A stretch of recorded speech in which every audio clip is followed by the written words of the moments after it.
వద్దురో నాయనా వద్దురో నాయనా ఇదే మీ రాజ్యం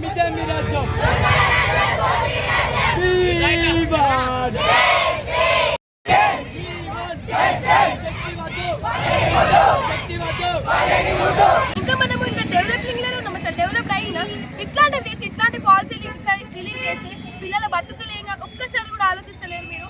వీ వాంట్ జస్టిస్. మేము ఇక్కడనే ఉంటాం, మేము ఇక్కడే కూర్చుంటాము. అది రద్దు చేసే వారు కూడా మేము కట్టము. మేమైతే పక్క జస్టిస్ వచ్చే వారు కూడా పోరాడతాము. ఆల్ ఓవర్ తెలంగాణ పోరాడుతుంది. ఈవెన్ జీపీటీ కొరట్లా కూడా పోరాడుతుంది, ఇంకా కూడా పోరాడుతుంది. మీరు రద్దు చేసే మేమే కూర్చుంటాం, ఏమైనా చేసుకోండి.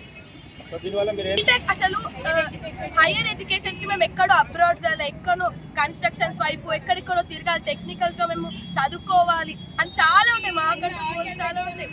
చాలా ఆశలు పెట్టుకొని ఇంజనీర్ కావాలి, మా పేరెంట్స్ కి ఉన్న డ్రీమ్స్ మేము ఫుల్ఫిల్ చేయాలని మేము వస్తే మీరు ఇష్టం ఉన్నది ఇట్లా పాలసీలు అసలు ఎవరిని అడిగి మీరు వేసారు. 2 months బ్యాక్ పాలసీ రిలీజ్ అయినట్టు తెలిసింది, కానీ మాకు జస్ట్ నాకైతే 2-3 days బ్యాకే తెలిసింది.